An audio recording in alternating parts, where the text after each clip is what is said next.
Alhamdulillah wassalatu wassalamu ala Rasulillah wa ala alihi wa sahbihi wa man walah wa la hawla wa la quwwata illa billahi amma ba'd. Fa ikhwani fid din wa akhwati fillah rahimani wa rahimakumullah. Kita akan melanjutkan insyaallah taala pembahasan kitab Risalah Syekh Al-Imam Al-Mujahid Al-Mujaddid Al-Allamah Syekh Muhammad bin Abdul Wahhab rahimahullahu ta'ala ila ahli al-Qasim lamma sa'aluhu an aqidatih. Masuk pada pembahasan yang ketiga, yaitu tentang sifat pertengahannya Ahlus Sunnati wal Jamaah. Ahlus Sunnah wal Jamaah pertengahan, di tengah-tengah kelompok atau di antara kelompok-kelompok yang menyimpang. Ahlus Sunnah memiliki sifat al-wasat, sebagaimana Islam adalah umatnya, umat yang pertengahan, ajarannya ajaran yang pertengahan antara agama-agama yang sesat, antara kelompok yang ekstrim dan kelompok yang memudahkan. Demikian pula Ahlus Sunnati wal Jamaah memiliki sifat wasat, pertengahan di antara kelompok-kelompok yang menyimpang. Di dalam kitab ini beliau jelaskan kepada kita 5 bentuk pertengahannya Ahlus Sunnah. Yang pertama adalah yang sudah kita lewati, yaitu pertengahan baina ahli at-tahrif wa ta'til al-jahmiyah wa baina ahli at-takyif wa at-tamthil al-musyabbihah. Ahlus Sunnah pertengahan dalam babul asma' wa sifat antara orang-orang yang melakukan tahrif atau ta'til dari kalangan Jahmiyah wal Asy'ariyah wal Maturidiyah wal Mu'tazilah, dan orang-orang yang melakukan takyif dan tamtsil dari kalangan musyabbihah yang menyerupakan Allah dengan makhluk. Iya. Ini pertengahannya Ahlus Sunnah, antara yang menafikan sifat Allah dan menyerupakan Allah dengan makhluk. Adapun Ahlus Sunnah di pertengahan, tidak menafikan sifat Allah dan tidak menyerupakannya dengan makhluk, menetapkan sifat Allah dan tidak menyerupakannya dengan makhluk. Kemudian Syekh rahimahullahu ta'ala akan menjelaskan kepada kita 4 yang lainnya, di mana Ahlus Sunnah wal Jamaah memiliki sifat pertengahan baina firaqil ummah, di antara kelompok-kelompok pada umat Islam yang menyimpang. Jadi yang pertama dalam babul asma wa sifat. Yang kedua, kata Syekh rahimahullahu taala, wal firqatun najiyah wasatun fi babi af'alihi ta'ala bainal qadariyah wal jabriyah. Dan al-firqatun najiyah, golongan yang selamat, yaitu golongan yang dikatakan oleh Rasulullah sallallahu alaihi wasallam, semua atau umatku akan berpecah menjadi 73 golongan, semuanya di neraka kecuali 1. Ma ana alaihi wa ashabi, yang mengikuti aku dan para sahabatku. Di antara ciri mereka adalah wasatun fi babi af'alihi ta'ala, bersifat pertengahan dalam bab tentang keimanan terhadap perbuatan-perbuatan Allah Subhanahu wa taala. Terhadap perbuatan-perbuatan Allah Subhanahu wa taala, bainal qadariyah wal jabriyah, di antara 2 kutub ekstrim, yaitu al-qadariyah dan al-jabriyah. Al-qadariyah adalah yang mengingkari takdir Allah, yang mengingkari ketetapan Allah, perbuatan Allah mentakdirkan mereka ingkari. Sedangkan Al-Jabriyah sebaliknya, mereka menetapkan takdir bagi Allah tetapi melampaui batas sehingga menghilangkan sifat masyiah, kehendak pada diri manusia. Yakni menurut mereka manusia itu bagaikan wayang yang digerakkan oleh si dalang, ya, atau seperti debu-debu yang diterbangkan oleh angin. Demikian manusia tidak memiliki kehendak apa-apa. Artinya manusia kalau berbuat maksiat sekalipun nggak boleh disalahkan. Itu sudah takdir Allah. Beralasan dengan takdir, silahkan berbuat maksiat. Itu kelompok Jabriyah. Adapun Ahlus Sunnati wal Jamaah posisinya berada di tengah. Mereka tetapkan, mereka imani Allah mentakdirkan, dan mereka juga mengimani manusia memiliki kemampuan, memiliki keinginan, kehendak. Tetapi apa yang dilakukan manusia dan apa yang dikehendaki manusia tidak akan terjadi kalau Allah tidak berkehendak. Baik, inilah bentuk pertengahannya Ahlus Sunnah yang kedua dalam bab takdir Allah Subhanahu wa ta'ala. Tadi sudah kita bahas, beriman kepada takdir Allah mencakup keimanan terhadap 4 perkara. Siapa yang bisa ulangi? Yang ikut tadi? Atau yang gak ikut tapi tahu?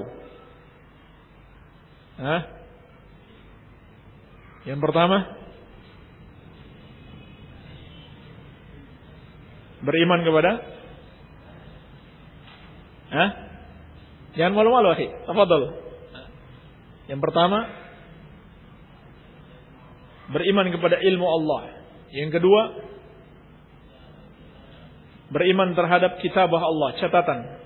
Yang ketiga, masyiah, kehendak Allah. Yang keempat, al-khalq, penciptaan Allah. Ini dinamakan para ulama maratibul qadar, ya. Ada hadiah buat antum insyaallah, ya. Ada di kamar. Baik. Nanti habis ta'lim mampir. Ini dikatakan para ulama maratibul qadar. Tingkatan beriman kepada takdir Allah. Yang pertama, beriman kepada ilmu Allah. Allah mengetahui apa yang akan terjadi di alam ini. Yang belum terjadi, bagaimana kejadiannya dan bagaimana setelah terjadinya, dan yang tidak terjadi, kalau terjadi bagaimana bentuknya. Semuanya Allah tahu jumlatan wa tafsilan. Baik secara global maupun terperinci. Semuanya Allah tahu, tidak ada yang lepas dari ilmu Allah. Dan ini diingkari oleh Qadariyah. Nanti akan kita sebutkan bentuk-bentuk atau golongan-golongan di dalam Qadariyah. Kemudian yang kedua, Al-Kitabah. Semua yang Allah tetapkan di alam ini telah Allah tuliskan. Telah Allah tuliskan di dalam Al-Lauhul Mahfuz, dalam suatu kitab yang terjaga. Iya.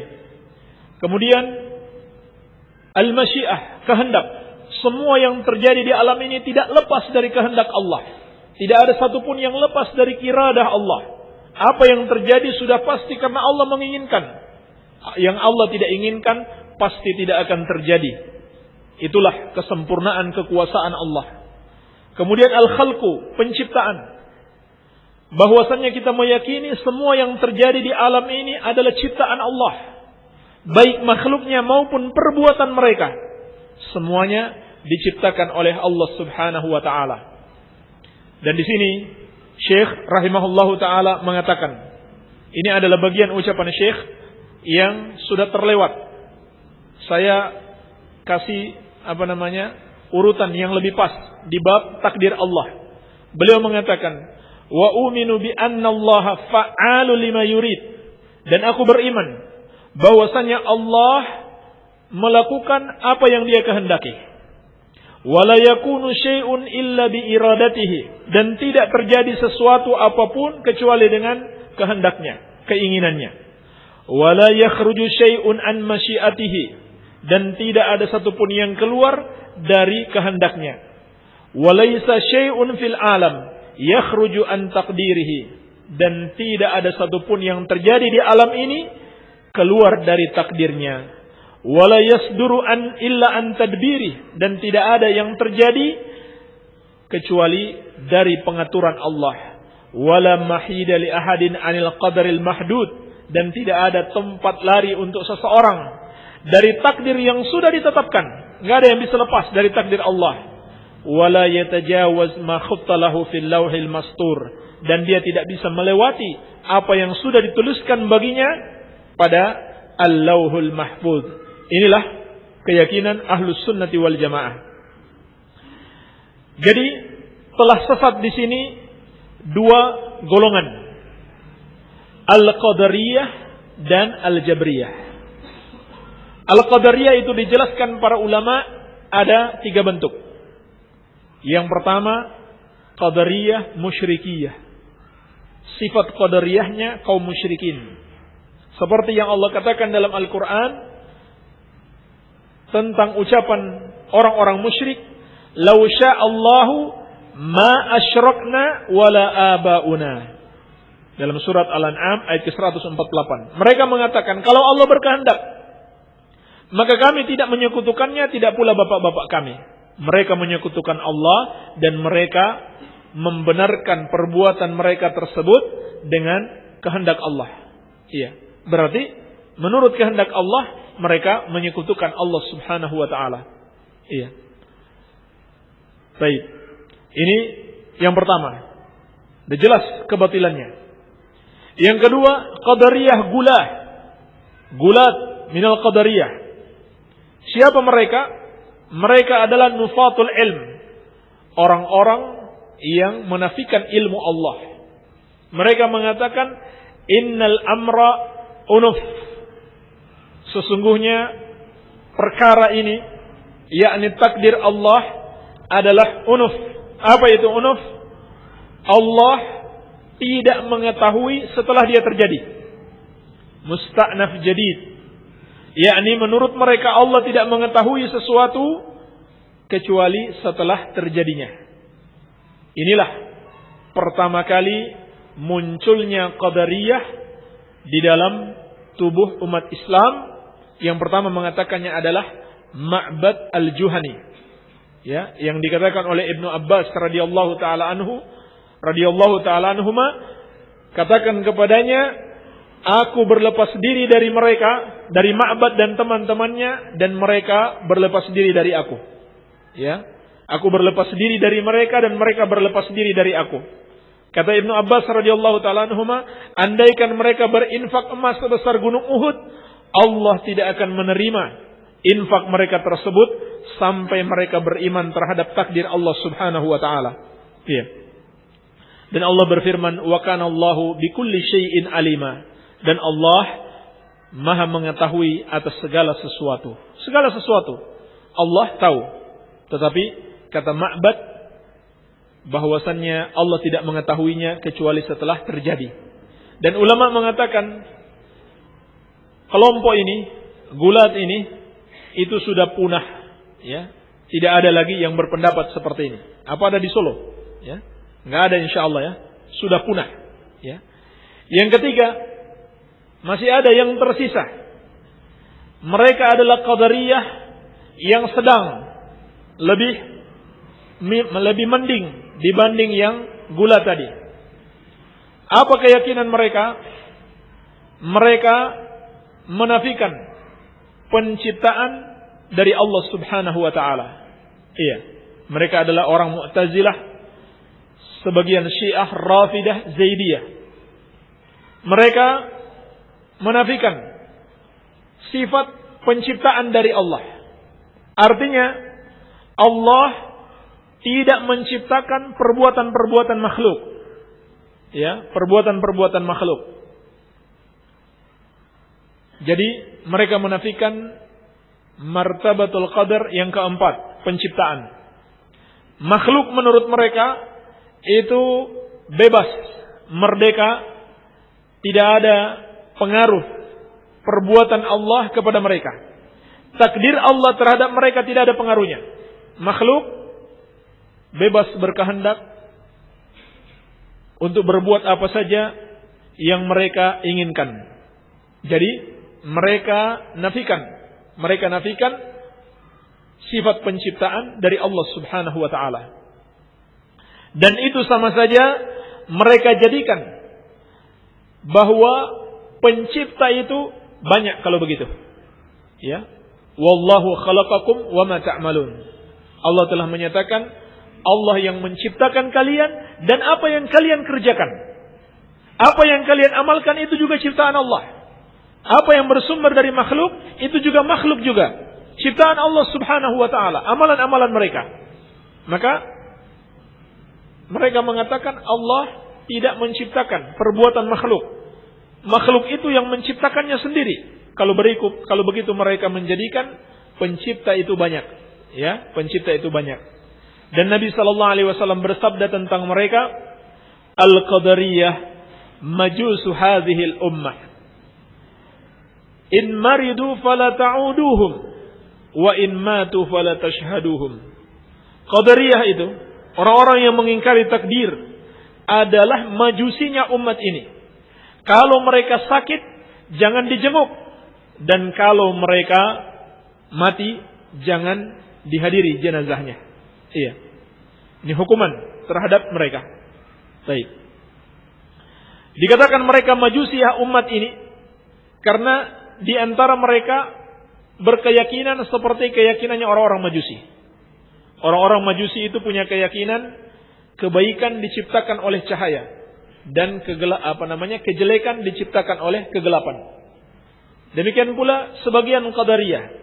Kebaikan ciptaan Allah, kejelekan ciptaan manusia, bukan ciptaan Allah Subhanahu wa taala. Ahlus Sunnah meyakini sama. Kebaikan dan kejelekan adalah ciptaan Allah Subhanahu wa taala. Dan seperti yang kita katakan tadi, orang-orang yang menyimpang dalam asma wa sifat itu punya niat yang bagus sekali. Mereka ingin menafikan sifat-sifat kekurangan dan penyerupaan Allah dengan makhluknya, tetapi malah mereka terjerumus dalam penyimpangan. Demikian pula dalam masalah takdir. Mereka ingin menjauhkan Allah dari sifat-sifat, menetapkan kejelekan, justru adalah penyimpangan. Ahlus Sunnah meyakini Allah menetapkan kebaikan dan kejelekan. Allah yang menciptakan, Allah berkehendak terjadi. Itulah makna sabda Nabi sallallahu alaihi wasallam, wa an tu'mina bil qadar khairihi wa syarri. Engkau beriman kepada takdir Allah, baiknya maupun buruknya. Akan tetapi keburukan itu Ahlus Sunnah meyakini tidak dinisbahkan kepada Allah. Maksudnya apa? Keburukan Allah yang ciptakan. Tapi kita tidak boleh mengatakan Allah berbuat buruk. Ya, kita nggak boleh mengatakan Allah berbuat buruk. Adapun makhluk, kalau dia berbuat buruk, kita katakan dia berbuat buruk. Namun Allah Subhanahu wa taala tidak bisa kita mengatakan Allah berbuat buruk. Allah ciptakan syaitan. Allah ciptakan adanya orang-orang musyrik, orang-orang yang jahat. Allah ciptakan berbagai macam musibah menimpa manusia. Itu semua bukan keburukan apabila dinisbahkan kepada Allah.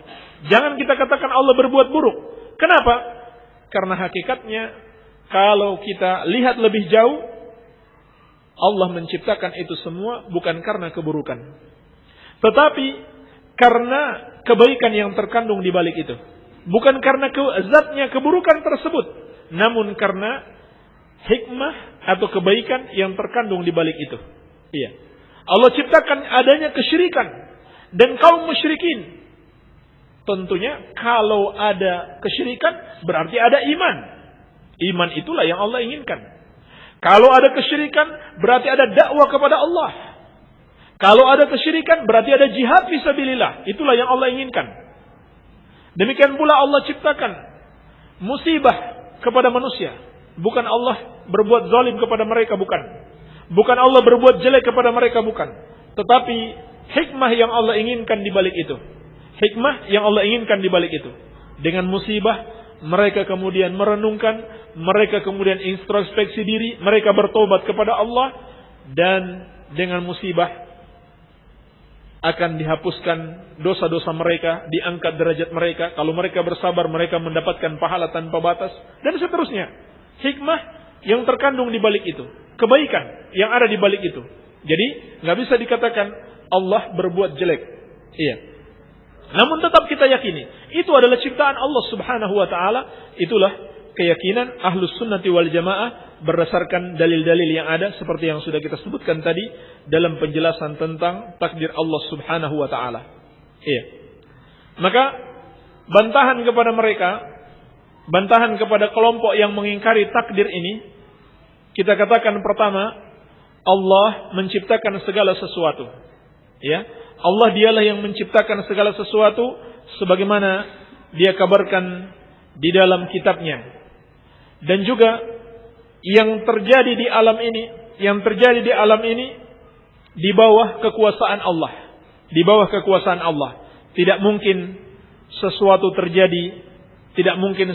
terjadi kecuali dengan takdir Allah Subhanahu wa taala. Ya, tidak mungkin sesuatu terjadi kecuali dengan takdir Allah Subhanahu wa taala. Baik. Karena Dia di bawah kekuasaannya, enggak mungkin sesuatu terjadi di bawah yang ada di bawah kekuasaannya kecuali dengan izinnya. Ini bantahan kepada kelompok Qadariyah. Ini bantahan secara global saja, adapun secara terperinci ulama merinci dalam banyak kitab-kitab akidah. Kemudian golongan yang kedua adalah golongan Al-Jabriyah. Ya. Yaitu mereka meyakini al-abdu majbur. Seorang hamba itu dipaksa, ya, untuk melakukan apa yang dia lakukan. Dia tidak memiliki kehendak apa-apa. Dia tidak memiliki kemampuan apa-apa. Dia hanya seperti yang kita katakan tadi, wayang, ya, yang digerakkan oleh dalang. Seperti itu keyakinan mereka. Iya. Ini masih ada kelompok-kelompok seperti ini. Mereka pun bertingkat-tingkat. Ada yang gulat, yang sangat berlebihan, seperti Al-Jahmiyah dan Sufiyah. Ya, Sufiyah punya keyakinan seperti ini. Manusia itu majbur. Apapun yang dia lakukan bukan perbuatannya. Sehingga kalau dia berbuat maksiat, enggak boleh disalahkan. Iya. Enggak boleh disalahkan. Ada lagi yang lebih mending daripada itu. Mereka berkeyakinan majburun fil batin wa mukhtarun fil zahir. Dia cuma terpaksa di dalam batin. Adapun zahirnya dia sendiri yang memilih. Ini adalah keyakinan Al-Maturidiyah wal Asy'ariyah. Iya. Asy'ariyah berkeyakinan di dalam batinnya dia dipaksa oleh Allah. Allah yang menggerakkan dia dan dia tidak memiliki keinginan apapun dalam hatinya. Adapun zahirnya dia yang mengerjakan. Ya. Adapun zahirnya dia yang mengerjakan. Kata mereka, manusia itu seperti pisau di dalam genggaman orang yang memotongnya. Allah dia yang memotong. Ini menurut logika mereka. Sedangkan manusia itulah pisaunya. Ini kalau dipikir secara logis sebetulnya sama dengan sebelumnya. Tidak ada bedanya. Ya, tidak ada bedanya. Maka bantahan kepada mereka dari syariat dan dari akal yang sehat.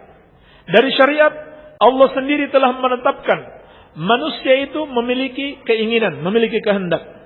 Minkum may yuridud dunya wa minkum may yuridul akhirah. Di antara kalian ada yang menginginkan dunia dan di antara kalian ada yang menginginkan akhirat. Faman syaa'a falyu'min wa man syaa'a falyakfur. Maka siapa yang berkehendak, silakan dia beriman. Siapa yang berkehendak pula, silakan dia kafir. Dan banyak sekali dalil yang menetapkan manusia juga memiliki kehendak. Iya. Adapun menurut waqi', menurut kenyataan dan akal yang sehat, manusia itu sendiri mengetahui ada perbedaan antara perbuatan yang dia pilih sendiri dan perbuatan yang bukan berasal dari pilihannya. Contohnya, dia bisa membedakan. Dia makan, dia minum, dan lain sebagainya adalah perbuatan yang dia pilih sendiri. Adapun ketika dia gemetaran, ya, ketika dia demam, dia gemetaran, itu bukan pilihan dia. Maka secara waqi' kenyataan bisa kita bedakan mana yang merupakan pilihan kita. Ya, pilihan kita dan mana yang merupakan sesuatu yang bukan pilihan kita. Iya. Adapun Ahlus Sunnati wal Jamaah meyakini Allah menetapkan tidak ada yang keluar dari kehendak Allah Subhanahu wa taala dan dari penciptaannya. Namun manusia juga diberikan kehendak. Manusia diberikan kehendak dan kemampuan. Namun kehendak dan kemampuan manusia tidak bisa keluar dari kehendak dan kemampuan Allah Subhanahu wa taala. Ini yang kedua, pertengahannya Ahlus Sunnah. Kemudian yang ketiga, qala rahimahullah wa hum fi badi wa'idillah bainal murji'ah wal wa'idiyah. Dan mereka Ahlus Sunnati wal Jamaah, al-firqatun najiyah, dalam permasalahan wa'idullah, ancaman Allah, yaitu ayat-ayat tentang ancaman Allah, berada di pertengahan antara murji'ah dan wa'idiyah, yaitu kelompok yang menafikan murji'ah, yang menafikan ancaman-ancaman tersebut. Iya, yang menafikan ancaman-ancaman tersebut, ayat-ayat yang berupa ancaman Allah. Dan kelompok wa'idiyah sebaliknya, kelompok yang memastikan ancaman-ancaman itu pasti ditetapkan atas manusia. Ya, ditetapkan atas manusia. Adapun Ahlus Sunnah wal Jamaah berada di pertengahan. Al-Murji'ah, mereka mengatakan dalam babul wa'id, bab tentang ancaman Allah, ayat-ayat berupa ancaman terhadap orang-orang yang berbuat maksiat, mereka mengatakan la yadurru ma'al imani dzambun. Tidak membahayakan keimanan perbuatan dosa itu. Orang yang berbuat dosa tidak membahayakan keimanannya. Sebaliknya al-wa'idiyah, ya. Al-wa'idiyah mereka mengatakan orang yang melakukan perbuatan dosa besar dari kalangan kaum mukminin, maka dia kafir. Maka dia kafir, keluar dari keimanan, dan dia kekal di neraka. Dia kekal di neraka. Ini sifat gulu mereka terhadap ayat-ayat yang berbicara tentang ancaman Allah Subhanahu wa taala. Bainal murji'ah wal wa'idiyah. Iya. Adapun Ahlus Sunnati wal Jamaah berada di pertengahan, yaitu keimanan dapat bertambah dan berkurang, tergantung ketaatan dan dosa. Tergantung ketaatan dan dosa. Iya. Dan seorang mukmin yang berbuat dosa-dosa tidak bisa dikatakan mukmin yang sempurna, tetapi dikatakan dia adalah naqisul iman. Sebaliknya, Ahlus Sunnah juga tidak mengkafirkan orang-orang mukmin yang berbuat dosa besar. Tidak mengkafirkan orang-orang mukmin yang berbuat dosa besar. Mereka tetap mengatakan bahwa mereka itu adalah mukmin namun fasik, pelaku dosa besar. Tidak sempurna imannya. Jadi berada di tengah-tengah antara murji'ah dan wa'idiyah. Al-murji'ah itu nisbat kepada al-irja.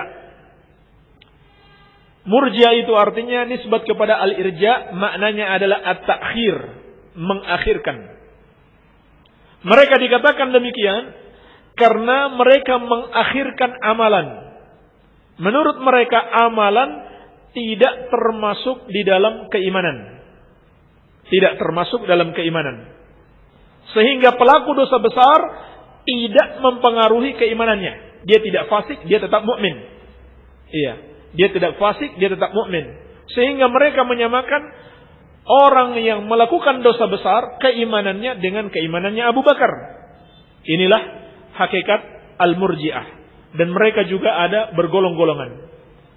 Golongan yang pertama yang menafikan atau menghilangkan akidah dan amal sekaligus. Ya, iman itu menurut mereka hanya ucapan. Ini golongan disebut dengan Al-Karramiyah. Ini golongan Murji'ah yang pertama, Al-Karramiyah. Mereka berkeyakinan iman itu yang penting ucapan. Sudah mengucapkan, saya beriman kepada Allah, la ilaha illallah Muhammadur Rasulullah, dia sudah beriman. Tanpa harus dia yakini dalam hati, tanpa harus dia amalkan. Ini golongan yang pertama. Dan golongan yang kedua, Al-Murji'atul Gulah. Yaitu mereka yang mengatakan iman hanya keyakinan saja. Tidak perlu ucapan dan tidak perlu diamalkan. Ini berasal dari dua golongan. Yang pertama golongan Jahmiyah, yang kedua Asy'ariyah. Adapun Jahmiyah, dia lebih parah lagi. Keyakinan itu bagi mereka yang penting pengenalan saja. Ya. Yang penting pengenalan saja. Kalau Asy'ariyah mending lagi. Harus diyakini, enggak cukup pengenalan. Jadi menurut Jahmiyah, iblis itu mukmin. Kenapa? Karena dia sudah kenal Allah. Ya. Dia sudah kenal Allah. Abu Thalib mukmin, Fir'aun mukmin, karena dia sudah kenal kebenaran. Cukup kenal, enggak harus diyakini. Adapun Asy'ariyah lebih mending. Cukup diyakini, harus diyakini walaupun tanpa amal dan tanpa ucapan. Iya. Ada yang lebih mending lagi. Yang lebih mending lagi. Yang disebut dengan Murji'atul Fuqaha. Mereka berkeyakinan iman itu cukup dengan ucapan dan keyakinan saja. Tidak perlu amalan. Ini kebanyakan Al-Ahnaf. Ulama fikih Al-Hanafiyah. Makanya dikatakan Murji'atul Fuqaha. Ya. Yaitu para fuqaha dari kalangan Hanafiyah. Kebanyakannya.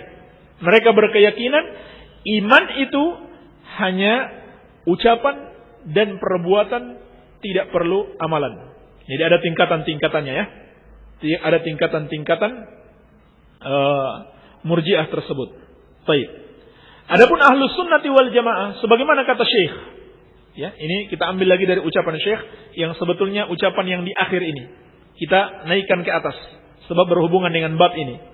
Beliau rahimahullahu taala mengatakan, "Wa a'taqidu annal iman qaulun bil lisani wa amalun bil arkan wa i'tiqadun bil jinan."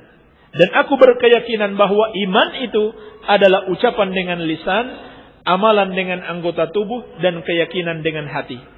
Yazidu bit ta'ah wa yanqusu bil ma'siyah. Bertambah dengan ketaatan dan berkurang dengan kemaksiatan. Wa huwa bid'un wa sab'una syu'bah. Dan dia memiliki 73 sampai 79 cabangnya. A'laha syahadatu an la ilaha illallah wa adnaha imatatul adha anit tariq. Yang paling tertinggi adalah syahadat la ilaha illallah, dan yang paling rendah adalah menghilangkan sesuatu yang mengganggu manusia dari jalan. Inilah keyakinan Syekh, sama dengan keyakinan Ahlus Sunnati wal Jamaah berdasarkan dalil-dalil yang ada. Baik. Adapun bantahan kepada Jahmiyah dan Asy'ariyah, ya, bantahan kepada Jahmiyah dan Asy'ariyah. Mereka mengatakan iman itu hanya keyakinan saja. Maka Allah Subhanahu wa taala telah mensifatkan kaum musyrikin dalam surat Al-An'am ayat ke-33, la yukadzibunak. Mereka kaum musyrikin tidak mendustakanmu. Artinya mereka sudah tahu. Mereka sudah yakin Nabi sallallahu alaihi wasallam ini benar. Tapi mereka tidak mengucapkannya, tidak mengamalkannya. Iya. Demikian pula tentang orang-orang Yahudi dan Nasrani. Allah Subhanahu wa taala berfirman tentang mereka, alladzina atainahumul kitab ya'rifunahu kama ya'rifuna abna'ahum. Orang-orang yang kami berikan kitab kepada mereka, mereka mengenal dia, mengenal saja. Mereka tahu dia adalah utusan Allah, seperti mengenal anak-anak mereka sendiri. Luar biasa pengenalan mereka terhadap Rasulullah sallallahu alaihi wasallam. Maka cukup mengenal saja, tanpa keyakinan, tanpa amalan, tanpa ucapan asyhadu anna Muhammadar Rasulullah, itu tidak memasukkan mereka ke dalam lingkup kaum mukminin. Iya. Dan bantahan kepada murji'atul fuqaha, Allah Subhanahu wa taala berfirman, "Wa ma kana Allahu liyudhi'a imanakum." Dan Allah tidak menyia-nyiakan iman kalian. Ulama mufassirin menjelaskan maksudnya Allah tidak menyia-nyiakan salat kalian. Sebab ayat ini turun tentang salat yang dilakukan kaum muslimin menghadap Baitul Maqdis lalu dipindahkan ke Ka'bah. Maka Allah menyatakan Allah tidak menyia-nyiakan iman kalian tersebut. Maknanya adalah salat kalian ke Baitul Maqdis. Menunjukkan jelas bahwa iman itu mesti dengan amalan. Mesti dengan amalan. Iya. Adapun dalil-dalil yang menunjukkan iman mesti dengan ucapan itu juga banyak. Man qala la ilaha illallah yabtaghi bidzalika wajha Allah. Barang siapa yang mengucapkan la ilaha illallah dengan mengharapkan wajah Allah. Ini dalil sudah mencakup 3 macam keimanan. Diucapkan dengan lisan, diyakini dengan hati, dan diamalkan. Man qala la ilaha illallah. Siapa yang mengucapkan la ilaha illallah, yabtaghi bidzalika wajha Allah. Dengan itu dia mengharapkan wajah Allah. Orang yang mengharapkan wajah Allah berarti dia yakin dan dia amalkan. Dia yakin dan dia amalkan. Maka iman mencakup 3 macam tersebut. Ini bantahan kepada orang-orang Murji'ah. Kata Syekh, bertambah dengan ketaatan dan berkurang dengan kemaksiatan, dia memiliki tingkatan, memiliki cabang-cabang. Tingkatan tertinggi adalah syahadat la ilaha illallah, dan tingkatan terendah adalah menghilangkan duri dari jalan. Ini seperti hadis Abi Hurairah radhiyallahu anhu dalam riwayat Bukhari dan Muslim. Rasulullah sallallahu alaihi wasallam menyatakan, al-iman bid'un wa sab'un atau bid'un wa sittuna syu'bah, fa afdaluha qawlu la ilaha illallah wa adnaha imatatul adza 'anit tariq wal haya syu'batun minal iman. Kata Nabi sallallahu alaihi wasallam, iman itu ada 70 lebih cabangnya atau 60 lebih. Yang paling afdal, yakni yang paling tertinggi tingkatannya adalah la ilaha illallah, dan yang paling rendah adalah menghilangkan gangguan dari jalan, dan malu itu bagian dari keimanan. Menunjukkan iman itu bertingkat-tingkat. Iman itu bertingkat-tingkat. Jadi iman tidak seperti yang dikatakan orang-orang Murji'ah, tidak bertambah dan tidak berkurang. Dalil-dalil banyak sekali dalam Al-Quran menunjukkan keimanan seseorang bertambah dengan ketaatannya dan berkurang dengan kemaksiatan yang dia kerjakan. Banyak sekali dalil-dalil dalam Al-Quran was sunnah, namun waktu kita terbatas untuk merincinya satu persatu. Dan di sini ada satu syubhat, dan syubhat ini penting untuk dipahami bantahannya, terutama di Solo ini. Kata orang-orang Khawarij, Salafi Murji, ya. Ada yang pernah dengar nggak? Sering ya. Salafi itu Murji'ah, ya. Salafi itu Murji'ah. Ada yang tahu nggak? Kira-kira apa alasan mereka mengatakan demikian? Kata mereka, Murji'atun ma'al hukam wal khawarij ma'ad du'ah. Salafiyun itu Murji'ah kepada hukam, kepada penguasa, dan khawarij kepada para da'i. Ya. Suka mentahdir, ya. Khawarij kata mereka. Baik. Apa syubhat mereka? Karena Ahlus Sunnati wal Jamaah al-firqatun najiyah as-salafiyun yang mengikuti generasi salaf tidak mengkafirkan para penguasa yang tidak berhukum dengan hukum Allah. Maka mereka mengatakan, kalau begitu kalian ini Murji'ah, ya. Sudah jelas-jelas mereka tidak berhukum dengan hukum Allah, tetapi tidak dihukumi kafir. Ya. Tetapi dikatakan mereka itu adalah pelaku kufur amali, bukan kufur i'tiqadi. Jadi dibedakan antara amalannya dan apa yang ada di dalam hatinya. Iya. Dan Ahlus Sunnah wal Jamaah hanya mengkafirkan mereka apabila sampai pada kufur i'tiqadi. Ya. Yaitu jika mereka terjerumus pada satu dari 3 perkara. Orang-orang yang berhukum atau pemerintah yang berhukum dengan selain hukum Allah tidak bisa dikafirkan menurut Ahlus Sunnati wal Jamaah kecuali mereka melakukan satu dari 3 perkara. Apa saja itu? Hah? Apa saja, akhi? Ada yang tahu? Yang pertama, kalau mereka berkeyakinan selain hukum Allah itu kedudukannya sama dengan hukum Allah, maka sampailah dia pada kufur akbar. Ya. Karena dia punya keyakinan kufur i'tiqadi. Kemudian yang kedua, kalau mereka berkeyakinan hukum Allah hukum selain hukum Allah itu lebih baik daripada hukum Allah. Berarti ini kufur i'tiqadi kan? Kemudian yang ketiga, kalau dia menghalalkan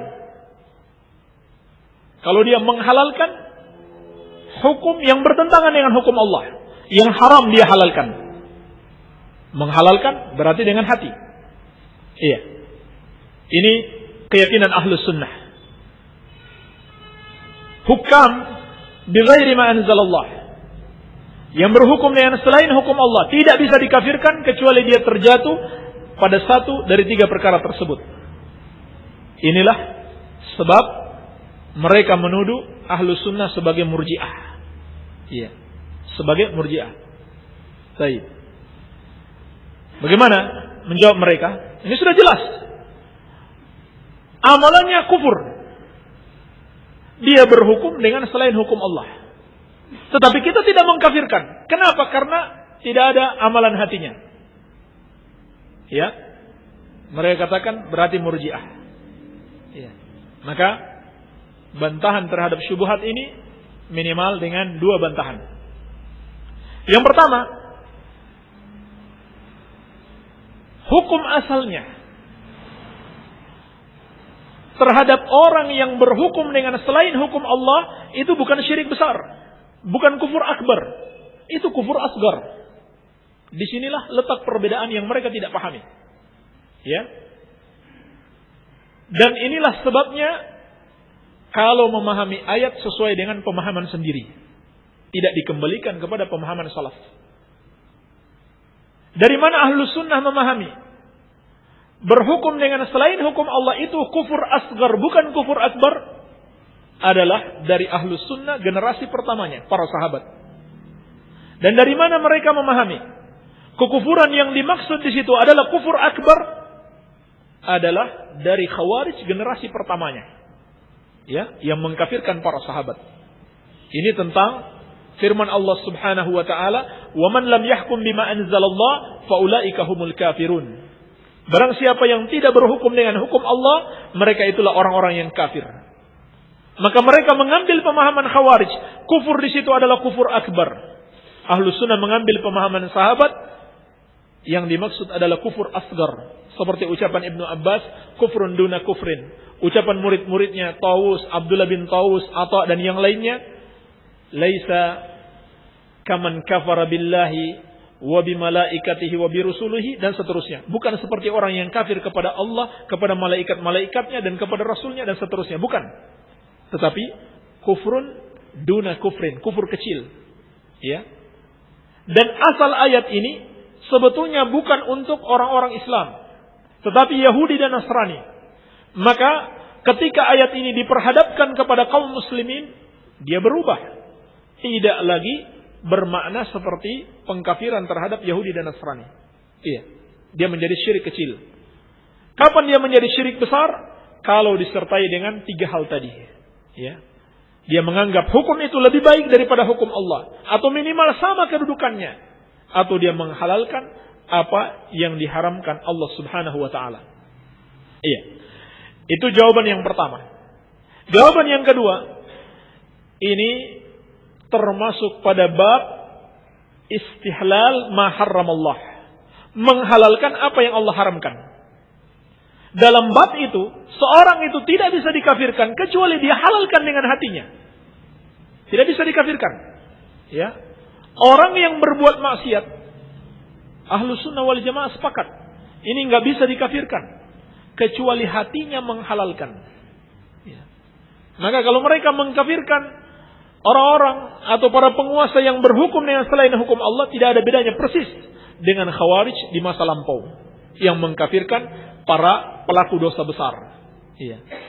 Kalau kita mengkafirkan setiap pelaku dosa besar atau orang yang berhukum dengan selain hukum Allah, sama artinya kita harus mengkafirkan semua pelaku dosa besar.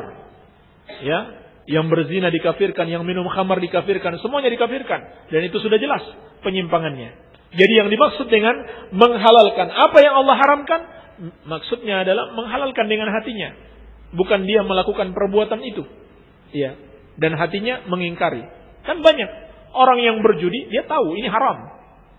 Orang yang berzina, dia mengharamkan, dia yakin ini haram. Itu nggak bisa dikafirkan. Sepakat ulama Ahlus Sunnati wal Jamaah itu tidak bisa dikafirkan. Iya. Dan orang Khawarij pada zaman ini juga sama, punya keyakinan begitu. Mereka tidak mengkafirkan. Walaupun ada juga 1-2 orang yang mengkafirkan. Orang yang datang di diskotik, alasannya kalau dia sudah datang di situ berarti dia sudah menghalalkan. Jadi alasan cuma kira-kira saja. Iya, kira-kira saja. Seperti yang dikatakan oleh sebagian tokoh-tokohnya. Baik. Dan tentunya masih banyak sisi bantahan yang lain, ini minimalnya. Jadi ucapan mereka salafi murji atau salafi irja, ini adalah ucapan yang batil, mengada-adakan kedustaan atas Allah dan Rasulnya, termasuk berdusta atas nama Allah subhanahu wa ta'ala. Ia menghukumi seseorang tidak sesuai dengan kenyataannya, itu termasuk kategori berdusta atas nama Allah subhanahu wa ta'ala. Baik.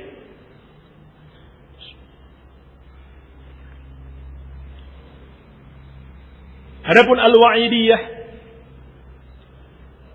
mereka itu dari 3 golongan, yaitu dari Qadariyah, Khawarij dan Mu'tazilah.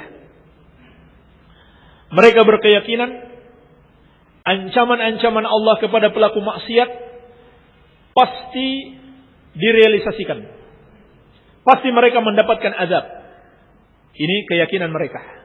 Adapun Ahlus Sunnati wal Jamaah berkeyakinan selama dia masih mukmin, masih mungkin mendapatkan ampunan Allah subhanahu wa ta'ala. Sehingga kemudian mereka mengkafirkan para pelaku dosa besar. Ini Khawarij. Adapun Mu'tazilah, mereka tidak mengatakan kafir, tidak pula mengatakan mukmin. Kata mereka, dia berada pada manzilah bainal manzilatain, satu posisi di antara 2 posisi. Tidak mukmin dan tidak pula kafir. Namun mereka sama. Antara Khawarij dan Mu'tazilah, hukumnya di akhirat sama, yaitu kekal di dalam neraka. Kekal di dalam neraka. Maka Ahlus Sunnati wal Jamaah di antara Murji'ah dan Khawarij. Ahlus Sunnah berkeyakinan bahwa para pelaku dosa besar berkurang imannya. Naqisul iman, tidak sempurna lagi imannya. Namun dia masih mukmin. Dia masih mukmin. Kalau dia mati, maka apabila Allah berkehendak untuk diazab, maka dia diazab. Dan apabila berkehendak untuk diampuni, dia diampuni. Dan kalaupun dia diazab, maka azabnya tidaklah kekal seperti para pelaku kekafiran dan kesyirikan. Sebagaimana firman Allah subhanahu wa ta'ala, innallaha la yaghfiru ayyushraka bihi wa yaghfiru ma duna dzalika liman yasha. Sesungguhnya Allah tidak mengampuni dosa menyekutukannya dan mengampuni dosa yang lebih ringan daripada itu bagi siapa yang dia kehendaki. Dan termasuk dalam pembahasan di bab ini adalah menghukumi seseorang yang memastikan dia di surga atau neraka. Seperti menghukumi seseorang itu syahid, ya, memastikan dia masuk surga, maka ini tidak dibenarkan sebagaimana dalil-dalil yang melarang hal tersebut. Al-Imam Al-Bukhari rahimahullahu taala menyebutkan di dalam sahihnya bab la yuqal fulan syahid. Bab tidak boleh mengatakan fulan itu syahid. Baik. Sebagaimana tidak boleh menghukumi orang dipastikan dia masuk neraka. Atau lebih pasnya pembahasan yang terakhir itu dimasukkan ke dalam pembahasan yang keempat tentang pertengahannya ahlu sunnah. Tersisa 2 pembahasan, kita bahas secara ringkas. Yang keempat, sifat pertengahan ahlu sunnah, berkata rahimahullah, wahum wasatun fi babil iman wad din bainal haruriyah wal mu'tazilah wa bainal murji'ah wal jahmiyah. Dan mereka ahlu sunnati wal jamaah pertengahan pada bab iman dan agama, yakni menyatakan orang ini mukmin atau kafir. Iya. Antara Haruriyah dan Mu'tazilah, yakni kelompok Khawarij Haruriyah dan Mu'tazilah yang mengkafirkan atau mengeluarkan dari Islam, dan antara Murji'ah dan Jahmiyah, yaitu yang meyakini seorang itu tetap mukmin meski dia melakukan kekafiran-kekafiran. Iya. Maka ahlu sunnah berada di pertengahan. Ahlu sunnah berada di pertengahan. Iya. Dalam menghukumi seseorang itu masih muslim atau kafir, itu ahlu sunnah berada di pertengahan.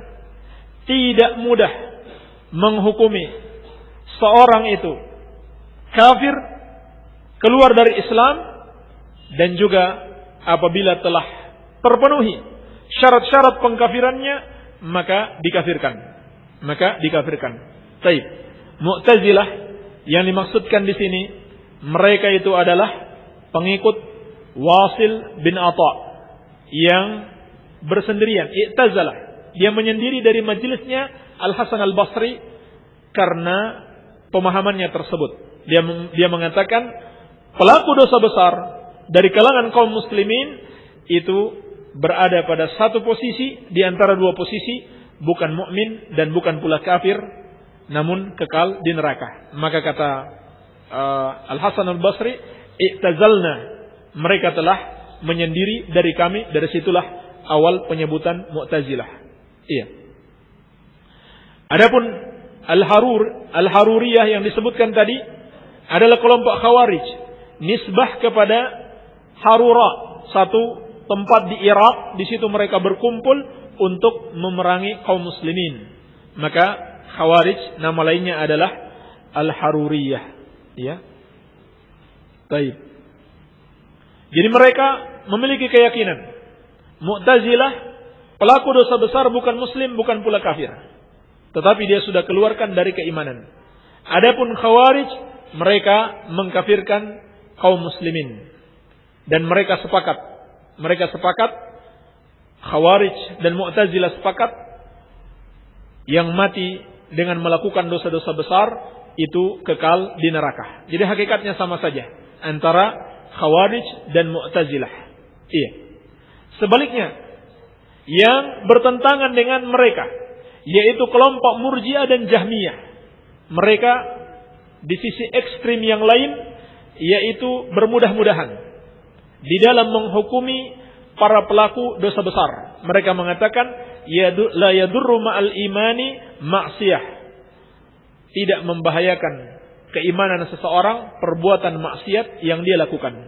Sebab itu tadi, menurut mereka iman itu hanya pembenaran dengan hati, ya, hanya keyakinan dengan hati. Yang lebih ekstrim lagi, hanya pengenalan walaupun dia tidak yakini.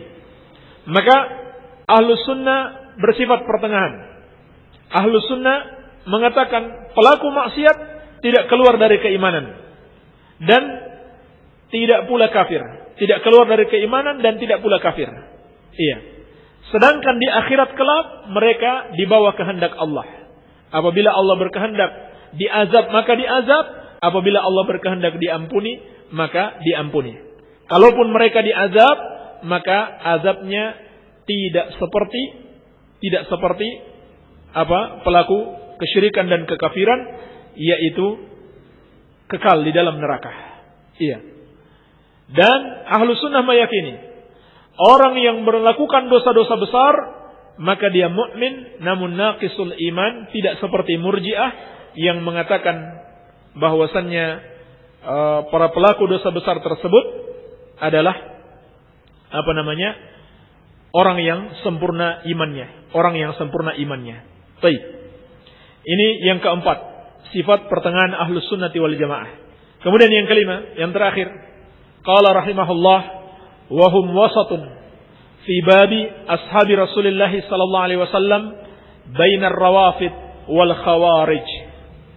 Dan mereka pertengahan di antara dalam bab ahlus sunnati wal jamaah, pertengahan dalam bab permasalahan sahabat Rasulullah sallallahu alaihi wasallam, pemuliaan terhadap para sahabat Rasulullah sallallahu alaihi wasallam antara rawafid, orang-orang Syiah Rafidah, dan kaum Khawarij. Ya. Apa sikap Rafidah terhadap para sahabat? Mereka mencela para sahabat, bahkan mengkafirkan kecuali beberapa orang saja. Ar-Rafidah itu sendiri dari kata ar-rafdu yang bermakna at-tarku, meninggalkan. Kenapa mereka dinamakan Rafidah? Karena mereka meninggalkan ucapan Ahlul Bait sendiri yang mereka anggap imam, yaitu Zaid bin Ali bin Husain.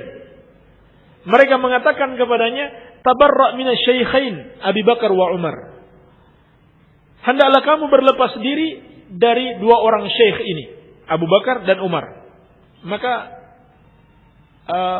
imam mereka ini, Zaid bin Ali bin Husain, enggak mau berlepas diri dari Abu Bakar dan Umar. Dia tetap mendoakan kebaikan. Bahkan beliau mengatakan, ma'adzallah, aku berlindung kepada Allah. Dua orang ini adalah dua orang menterinya Rasulullah sallallahu alaihi wasallam. Iya. Lalu mereka menolak, rafaduhu. Mereka menolaknya. Maka mereka dinamakan dengan Rafidah. Itulah asal penamaan mereka. Ya, karena menolak Ahlul Bait sendiri. Pendapat Ahlul Bait, yaitu memuliakan dan menghormati para sahabat Nabi sallallahu alaihi wasallam, terutama Abu Bakar dan Umar. Inilah kaum Rafidah.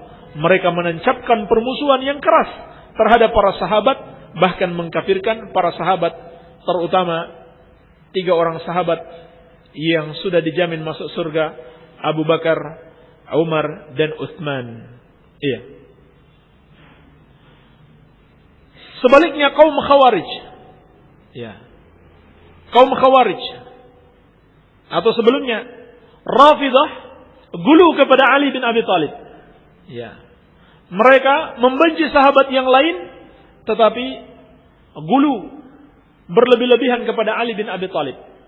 Cinta kepada Ali bin Abi Thalib, namun berlebih-lebihan, gulu terhadap beliau. Iya. Ini sifatnya Rafidah. Dan sebaliknya adalah kaum Khawarij yang mengkafirkan Ali bin Abi Thalib radhiyallahu anhu dan memerangi beliau. Maka Ahlus Sunnati wal Jamaah menyelisihi mereka semuanya. Ahlus Sunnah berwala, cinta, memuliakan, menghormati seluruh para sahabat, tidak membeda-bedakan, baik Ali bin Abi Thalib maupun para sahabat yang lainnya. Namun tidak berlebih-lebihan di dalam mencintai dan memuliakan mereka. Ya, tidak berlebih-lebihan. Tidak sedikit pun menganggap mereka orang-orang yang tidak pernah salah, ataupun menganggap mereka pantas disembah selain Allah, seperti orang-orang Rafidah Syiah yang menyembah Ali bin Abi Thalib radhiyallahu taala anhu dan keturunannya. Inilah sifat yang kelima yang merupakan sifat pertengahannya Ahlus Sunnah. Jadi di dalam kitab ini Syekh menjelaskan 5 bentuk Ya, 5 bentuk sifat pertengahan ahlu sunnah di antara kelompok-kelompok sesat yang ada. Iya. Sebagaimana Islam pertengahan antara Yahudi dan Nasrani. Ya. Contohnya sifat mereka kepada para rasul. Yahudi meremehkan para nabi dan rasul, bahkan membunuh. Nasrani gulu terhadap Nabi Isa alaihissalam sampai menyembah beliau. Maka umat Islam di tengahnya, yaitu menghormati para nabi dan rasul namun tidak gulu. Sebagaimana Islam pertengahan di antara golongan-golongan yang ada atau agama-agama yang ada, demikian pula Ahlus Sunnah bersifat pertengahan, mengikuti dalil antara kelompok-kelompok sesat yang ada. Iya. Inilah yang menyelamatkan Ahlus Sunnati wal Jamaah, karena selalu mengikuti dalil dan bersifat pertengahan, tidak ekstrim. Tidak ekstrim kanan maupun tidak ekstrim ke kiri. Iya.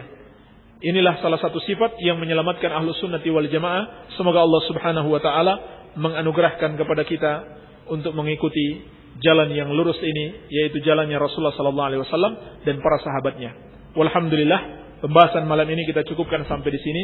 Insyaallah taala kita lanjutkan pada kesempatan besok. Semoga ada manfaatnya.